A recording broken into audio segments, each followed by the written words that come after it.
Lundi 6 juin 2016, ici Éric Latour et bienvenue à l'Hôtel de Ville de Saint-Jean-sur-Richelieu. Le conseil vient de se terminer, un conseil où le maire s'est absenté pour cause de mortalité. C'était le conseiller Robert Quentin qui le remplaçait comme maire suppléant. Et malgré l'absence du maire, on a senti un regain de tension dans l'air, où à quelques occasions d'ailleurs, il y a eu des prises de position, des votes, où 4 conseillers se sont opposés, la majorité l'a emporté, avec les 8 autres. Bref, la partie vient de changer. Et parmi les sujets qui ont été traités à l'occasion de cette assemblée, notamment un projet d'infrastructure dans le secteur L'Acadie, chemin Grand-Pré, non loin du boulevard Saint-Luc.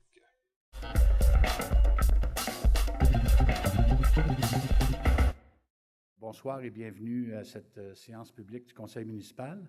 Avant de commencer, j'inviterai Mme Dufresne à nous faire part de la bonne nouvelle de la semaine.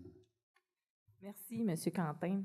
Donc, la belle nouvelle de la semaine, c'est à l'occasion du Gala des Grands Prix d'excellence du transport de l'Association québécoise des transports, ont remis à la ville de Saint-Jean. OK. Alors, ils ont remis le Grand Prix de fierté du transport collectif pour son projet Amélioration du service des transports collectifs pour la ville de Saint-Jean. Alors, nous sommes honorés de recevoir cette reconnaissance. Ce prix souligne 2 années de réalisation en vue d'optimiser et de simplifier les services du transport urbain qui sont utilisés quotidiennement par des centaines de Joannais. Nous travaillons maintenant à stimuler l'achalandage en regard du transport en commun pour le rendre plus attrayant. Alors, j'aimerais remercier mes collègues élus et surtout notre directeur des transports, M. Luc Côté, ainsi que son équipe de mobilité urbaine qui ont travaillé sur ce projet-là. Je rappelle que le VAS Révision touchant la ligne entre Montréal et Saint-Jean, l'ensemble des lignes urbaines et des titres tarifaires, ainsi que le remplacement de la flotte d'autobus locaux a apporté de nombreux changements positifs au service. L'offre s'est accrue de 600 000 heures de plus. Les autobus sont plus éco-performantes et l'accessibilité aux personnes à mobilité réduite est maintenant possible. Et on a aussi un nouveau service de vélobus qui est proposé aux usagers. On a entre autres augmenté notre service de transport urbain de 18,5 % comparativement à l'année dernière. Donc, c'est juste pour vous démontrer comment est-ce que la refonte de nos circuits du transport urbain se sont améliorés. Il y a beaucoup plus d'usagers qui l'utilisent. Donc, c'est un prix qui est très bien mérité. Alors, je remercie tout le monde pour la réalisation de ce projet.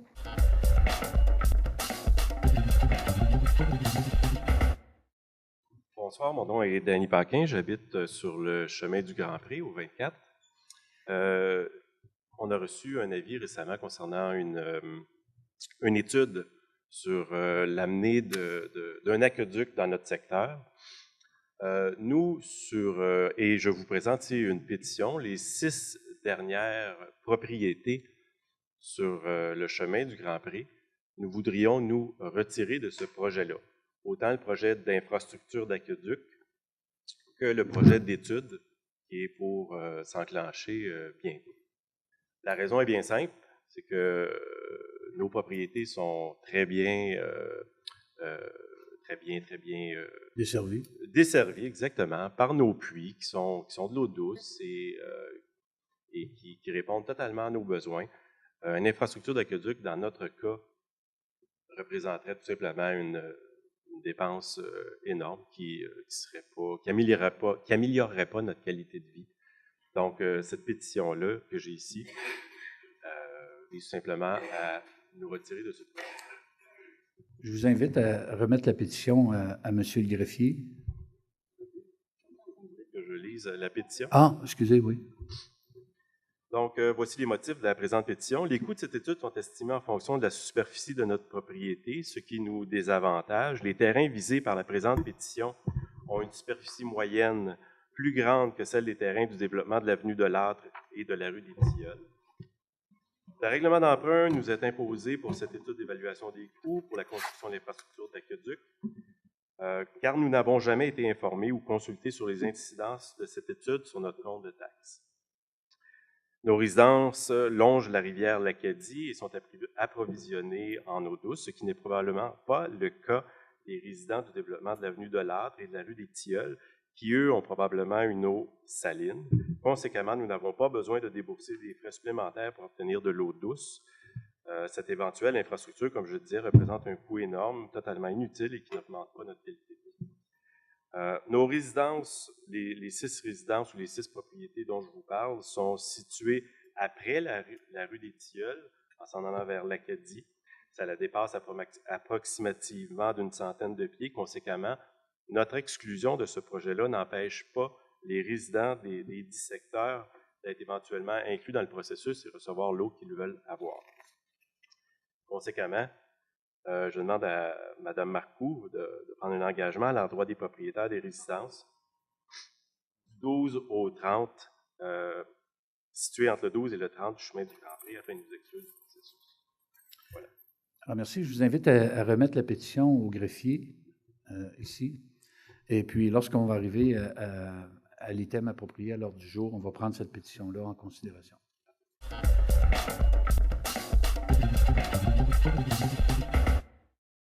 Bonsoir. Bonsoir, Mme Marcoux. Bonsoir. J'aurais souhaité savoir combien de citoyens ont fait la requête. Deuxième question, était-il bien informé des coûts de construction, de l'étude et de construction des infrastructures? 3. Pourquoi ai-je eu une facture pour l'étude de 2 750 $ sur 5 ans? Pourquoi ne pas distribuer également par propriété? Enfin, ma requête, merci de nous informer des temps prescrits pour les 40 citoyens qui souhaitent signer le papier que vous m'aviez dit, là, le document, pour arrêter ce projet. Je vous remercie. Excusez, madame, je peux avoir votre nom, votre adresse? Excusez-moi, Brigitte Étourneau, 16 Chemin du Grand Prix. OK, merci. Donc, c'est la même, ça fait partie de la même pétition que monsieur. Je suis dans la pétition. C'est beau. Merci. Voulez-vous que je réponde à vos questions? Oui. Posez-moi la première question, je vais y répondre. Combien de citoyens ont fait la requête? Ça, c'est très difficile de vous le dire parce que suite à la montée de l'eau sur le boulevard Saint-Luc, on sait qu'il y a des pétitions qui sont rentrées. Il y en a une pétition qui a été faite sur la rue des Trembles. Il y en a une qui a été faite dans tout le projet de l'Âtre des Tilleuls, de la citière du gars. Il y a Bruno Salière, je crois. Il y en a eu plusieurs. Vous ne savez pas le nombre de personnes? Oh non, ben, écoutez, il faudrait que je ressorte puis je compte tout ça. Là. Non. Mais il y a eu beaucoup de téléphones aussi au service d'ingénierie. Les gens se posaient comme question pour quelle raison on ne faisait pas partie du projet au départ quand ils ont monté l'eau à Rémillard. Il y a eu plusieurs téléphones à cet effet-là. Mais combien exactement, je ne suis pas capable de vous le dire. OK. Est-ce que ces gens-là étaient informés des coûts que l'étude et la construction des... Ces gens-là ne pouvaient pas être informés des coûts des infrastructures parce que l'étude sert à déterminer le coût des infrastructures. Ils ne pouvaient pas être au courant de l'étude, du coût de l'étude non plus parce qu'il faut aller en appel d'offres pour être capable de dire le coût. OK.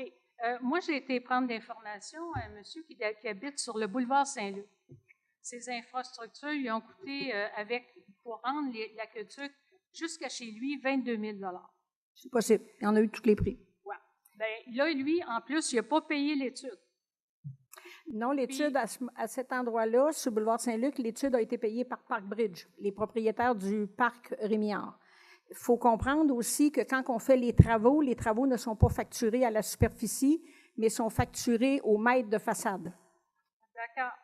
Mais quand on regarde l'étude, c'est en fonction de la superficie. Puis laissez-moi vous dire que je suis probablement une de celles qui y goûte le plus. Ensuite, pourquoi c'est un élément, mais ça aurait été intéressant de consulter puis d'informer les gens à partir des coûts déjà enclenchés sur le boulevard Saint-Luc. Ça veut dire le monsieur que j'ai interrogé sur le boulevard Saint-Luc samedi dernier, 22 000 $. Puis ça, lui, il n'a pas eu à payer une facture d'études. Fait que je trouve que ça aurait été intéressant avant que les gens s'embarquent dans une requête, pas une requête, mais un règlement d'emprunt, soient mieux informés sur les coûts, sur les incidences des coûts sur leur compte de taxes. En tout cas, moi, j'ai été très stupéfaite par la manière dont ça a été fait. Okay. On a fait ça exactement comme la loi municipale le demande. On a fait un plan. Actuellement, les 6 résidences que M. Paquin a parlé sont dans le plan actuellement. Tout à l'heure, je vais demander à mes confrères de reporter l'adoption du règlement 1468, mais également, toute la procédure municipale est là. Il y a tenue de registre. S'il y a assez de signatures pour bloquer le règlement d'emprunt, à ce moment-là, le conseil municipal prend la décision d'aller en référendum ou pas. Le tenue de registre, c'est quoi les temps prescrits? Ça veut dire que là, moi, je veux regarder à quel moment on peut le faire. Si j'adopte ce soir le règlement 1468, tenue de registre va être le 21 juin. Si j'adopte le règlement 1468 le 20 juin, tenue de registre va être le 5 juillet. Bien, merci beaucoup, madame. Désolée, mais j'ai été foudroyée par la facture. Ça me fait plaisir de répondre à vos questions. Merci, madame.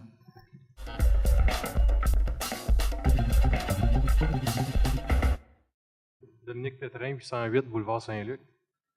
Je voulais savoir, Saint-Jean, c'est quand même une grande ville. Je voulais savoir comment est-ce que la ville fait pour faire des projets d'infra sans demander des subventions. On demande beaucoup de subventions. Si vous parlez des... 104, ouais. Vous parlez du boulevard Saint-Luc sur la 104, là? Ou vous parlez du projet du règlement 1468? Non, pour la 104, comment ça qu'il n'y a pas eu de demande de subvention? Il n'y a pas eu de demande de subvention parce que c'est à l'extérieur du périmètre urbain de la ville. C'est un des premiers critères pour avoir une subvention. Et dans votre cas, la subvention est venue de Park Bridge, qui a payé 50 du coût des travaux et plus, parce que les gens du boulevard Saint-Luc ont payé le surdimensionnement. Dans l'affaire de Primo, là, il y a un règlement qui dit qu'on autres, on n'a pas le droit. Dans l'affaire de? Oui, Primo. Quand tu appelles au Mamotte, là, Ouais. les autres, ils disent qu'il y en a eu un programme de subvention. Hein. Oui. C'était pour tout le monde. C'était pas excluant la 104. Là. Il n'y a pas eu de demande qui a été faite. Oui, mais il y a des critères à respecter pour faire respecte partie. tous les critères. Vous êtes à l'intérieur du périmètre urbain? Je les ai lus, les critères de Primo, puis j'étais dedans. Je vais le regarder, mais moi, je peux vous dire que, premièrement, là, des demandes de subvention, on en a fait à plusieurs endroits dans la ville. Là. Il y en a peut-être même eu de fait à ce moment-là, avant le projet que vous avez eu en 2011-2012. Ma deuxième chose, c'était que, pour répondre à votre question, là, ça a coûté 1000 de plus pour faire mon branchement. Un pouce et demi versus 3/4, là, vous m'aviez demandé. Ça a coûté 1000 $ de plus. J'ai pas eu de réponse encore comment ça que la firme conseil a calculé 8 mètres de plus entre la conduite et ma maison. Fait que ça fait 2 mois, fait que je ne sais pas quand est-ce que ça va arriver, là, peut-être pour Noël. À qui vous avez posé la question? Monsieur est venu ici en public. On l'avait référé à M. Fortin, Benoît. Est-ce que vous avez parlé avec M. Benoît Fortin? J'ai parlé à M. Fortin. J'étais supposé avoir un rendez-vous. Vous m'avez appelé 2 semaines plus tard pour avoir un rendez-vous le vendredi. Puis le vendredi, je me suis fait canceller mon rendez-vous parce qu'il n'y avait plus personne de disponible. Okay. C'est la direction générale qui vous avait appelé? Non, c'est M. Vaillancourt. Ben, je m'excuse, je pense qu'on s'est rencontrés, là. Ben, vous répondez à mes questions. Vous m'avez dit, je ne suis pas ingénieur, je ne peux pas rien faire. Ben, effectivement, je vous sais rappelle. pas, effectivement, je ne suis pas un ingénieur. Et dans un deuxième temps, si on ne vous a pas rappelé de la part du service du génie, je vais m'assurer que ça soit effectivement effectué. Je ne peux pas vous dire plus que ça, malheureusement. Là. Moi, je vais-tu avoir le droit de remblayer mon terrain comme 6 pieds de plus haut de boulevard Saint-Luc, comme M. Gazon? Non, il est en infraction. Non, il est en infraction. C'est une infraction, monsieur? Oui. Alors, il faut que tout ça soit pareil dans la ville. Si j'ai le droit, moi j'ai le droit. Oui, mais commencez par vous assurer qu'il y a bien droit, par exemple. Parce que vous allez peut-être être obligé de le faire chez vous aussi, là. C'est quoi ça? Vous dites, si M. Gazon a le droit de remblayer chez lui, moi aussi j'ai le droit.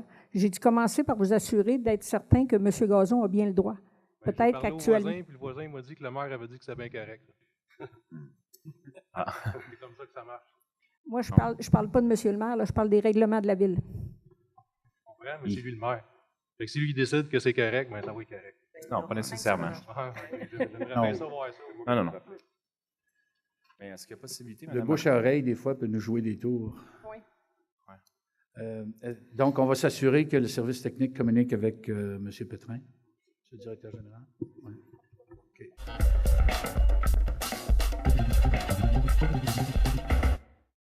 Moi, c'est pour savoir comment ça marche, la tenue de registre. Là, maintenant qu'on sait que c'est reporté au 20 juin, c'est bien ça.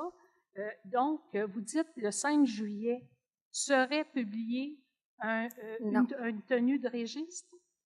Il va y avoir une publication dans les journaux. À Pour quel dire- moment que cette publication-là, excusez-moi, à quel moment cette publication-là va avoir lieu dans les journaux? Là, ça va prendre François Lapointe. Oui, là, si le règlement est adopté le 20 juin, Oui. la publication se ferait dans le Richelieu du 28 juin. 28 juin, puis ça dure combien de temps, ça? Le Une registre va journée. être une journée. Une seule journée. Ça veut dire que les gens ne seront pas informés avant le 28. Ben, Uniquement via via la vie publique. C'est par Ça la veut vie dire publique. que les gens qui sont intéressés, il faut qu'ils fassent du porte-à-porte. C'est bien ça? C'est-à-dire que le registre se tient ici à l'Hôtel de Ville cette journée-là, OK. De quelle heure à quelle heure? de 9h à 19h. Et puis à quel endroit précisément ici? Du greffe ici à l'Hôtel de Ville. Bureau du greffe. Est-ce qu'il y a d'autres questions que je ne vous ai pas posées que je devrais connaître pour justement, pour cette tenue de registre-là? Vous avez fait le tour. C'est pas mal fait le Je pense tour. que vous avez fait le tour. Bien, merci beaucoup. Je commence à être à l'aise.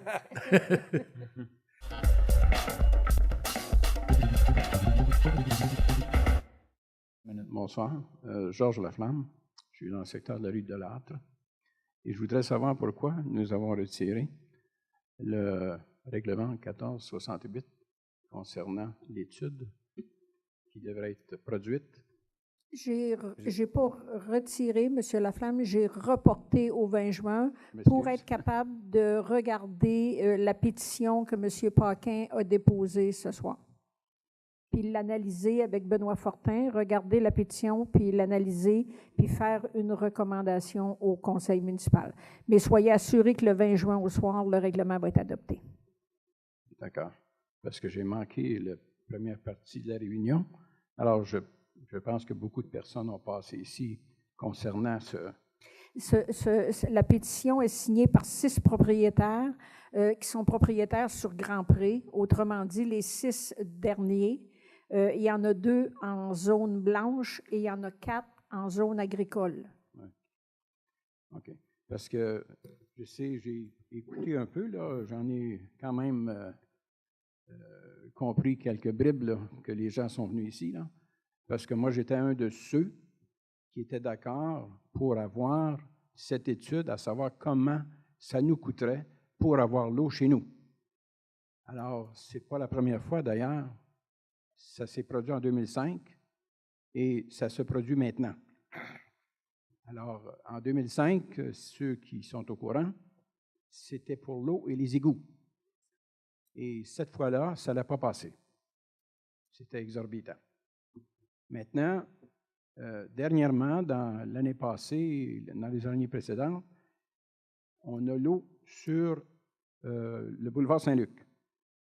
Et ce n'est pas tous les gens qui étaient d'accord pour l'avoir, mais le pourcentage a fait qu'ils l'ont eu.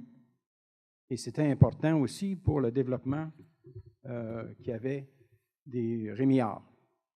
C'était très important pour ces gens-là. Maintenant, comme je l'ai dit, le pourcentage des gens a fait qu'ils l'ont eu sur le boulevard Saint-Luc. Alors, c'est un avantage de chaque côté du boulevard Saint-Luc de pouvoir, s'il y a lieu, pouvoir utiliser cette option-là. Parce que chez nous, la rue de l'Âtre, l'eau est juste sur le coin de la rue. Le boulevard Saint-Luc et rue de l'Âtre. Alors, ils n'ont pas à faire jusqu'à Saint-André pour aller chercher l'eau. Alors, c'est important et c'est une raison pourquoi nous le demandons, parce que chez nous, c'est salé, on ne peut pas boire l'eau. Alors, c'est pas bien bon non plus pour les appareils. Et je parle en connaissance de cause parce que ça fait 40 ans que je reste là. Alors, ceux qui viennent me conter des histoires, là, je peux les écouter, mais je peux aussi répondre. Alors, c'est important. Mme Marcoux s'est impliquée là-dedans. Il y a des citoyens chez nous qui l'ont demandé. Ceux qui ne veulent pas, ils feront comme les autres sur le boulevard Saint-Luc. Il y en a qui n'étaient pas d'accord et ils l'ont eu pareil, parce qu'il y avait une majorité qui l'ont demandé. Alors, chez nous, c'est ça qui va se produire, je présume. Alors, on veut savoir comment ça va coûter, ça. Mais quand ça va se passer. On a reporté le règlement suite à la pétition qu'on a reçue pour des citoyens d'un secteur en particulier. On l'a reporté là, ça va se régler dans les prochaines semaines. Là. À la prochaine réunion publique, M. Laflamme, soyez assuré que le règlement va être adopté. Quel sera le plan qui sera intégré après? Ça, je ne peux pas le dire ce soir. On va faire une recommandation aux membres du Conseil, mais je vais prendre en considération, je le reporte à cause de la pétition qui a été signée par les 6 propriétaires du chemin Grand Prix, qui sont les derniers en bout de ligne, on va appeler ça comme ça. Mais il va y avoir tenue de registre le 5 juillet. Il faut se rappeler qu'en tenue de registre, seulement que les citoyens qui s'opposent à un règlement d'emprunt viennent signer. Ceux qui sont pour ne se déplacent pas, c'est ceux qui sont contre. Et si, à ce moment-là, le règlement d'emprunt est bloqué, qu'il y a assez de signatures pour bloquer le règlement d'emprunt, le Conseil, à ce moment-là, a une décision à prendre, à savoir, est-ce qu'on va en référendum? En référendum, c'est la majorité. D'accord. C'est beau? Merci. Merci.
J'invite la population de Saint-Eugène et de tous les autres quartiers, finalement, ainsi que les conseillers à venir à la fête de quartier de Saint-Eugène au Parc Joie de Vivre. C'est samedi et il va faire beau. C'est bon, samedi. Je coupe dans les points, là, il est 10h30. La présidente du comité des transports en a parlé juste du mois de mai 2015 à mai 2016. Dans le transport urbain, il y a une augmentation de 18,5 %. Moi, j'étais sur un coin de rue, là, je répondais à un citoyen, puis je vois débarquer un autobus au coin de Carillon et de la rue Bernard. Et pour la première fois, depuis que je suis conseiller, j'ai vu débarquer 7 personnes. 7 personnes ont débarqué de l'autobus. Donc, je me réjouis de ces chiffres-là. Je crois qu'on a refait le réseau. On a des petits autobus compacts, les gens se déplacent, les correspondances sont meilleures. Bref, je sais pas si c'est une... On a gagné un prix à ce niveau-là, puis je suis vraiment content. Dernier point, j'aimerais réagir à l'éditorial du Canada français de M. Lévesque. Je ne sais pas si Saint-Jean est une ville pire que les autres au niveau de nos routes. Je t'en ai parlé, là, c'est pas facile de circuler sur nos rues, mais je ne crois pas qu'on est pire qu'une autre ville. Cependant, je crois qu'on devrait augmenter le budget pour les lichottes et ou la scarification des rues. On a des surplus à tous les ans. Je pense qu'on devrait en piger encore plus dans nos surplus pour mettre ça sur l'état de nos routes. On cite l'exemple, il y avait un paquet de rues mentionné dans l'éditorial, mais exemple, la rue Foch, là, au coin en face de l'usine, là, c'est vrai que c'est indécent. C'est indécent, puis c'est pas cette année qu'on le fait, on n'a pas de budget, donc on va endurer ça encore une autre année. C'est pas parce qu'on veut pas, là, c'est parce qu'à un moment donné, de l'argent, ça pousse pas dans les arbres. Mais on a pris en note les rues. De toute façon, pas vraiment besoin de toutes les prendre. On le sait, on circule dans cette ville-là comme vous. Mais suggestion à mes collègues ce soir, j'en reparlerai au caucus plus tard, mais d'augmenter le budget des lichottes et de la scarification des rues, ça serait important.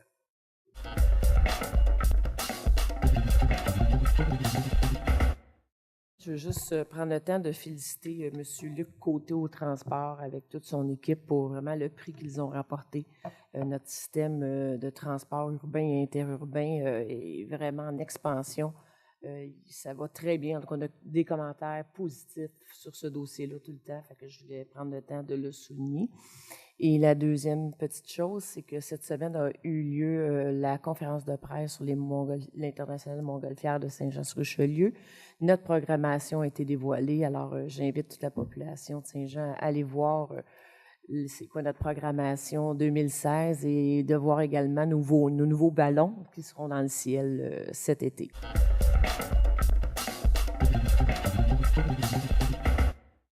C'est le lancement de la programmation des étés chauds à la Société de développement Vieux-Saint-Jean qui lance sa programmation des spectacles et activités culturelles dans le Vieux-Saint-Jean à compter de 13h ce dimanche, le 12 juin, au parc de la place publique sur rue Richelieu.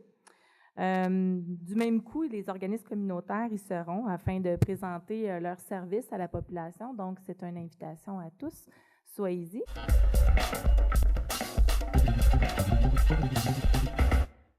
J'aimerais mentionner, j'aimerais en fait inviter tous les citoyens du district 12, non seulement ceux de l'île Sainte-Thérèse, mais tous ceux aux alentours. Il y a la caravane Portrait d'une ville qui va être au parc Jean-Lapalme les samedis et dimanches de 8h à 18h.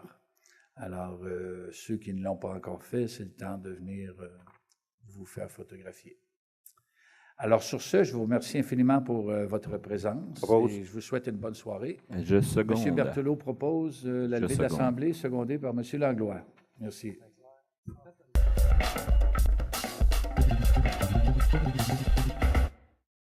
Merci d'avoir été là. On se fixe rendez-vous la semaine prochaine alors que nous allons vous présenter la suite de ces extraits de cette séance du Conseil du lundi 6 juin 2016. Ici Éric Latour. Entre-temps, si vous désirez me joindre, faites-le par courriel. Éric Latour en un mot à commercial.tvhr9.com.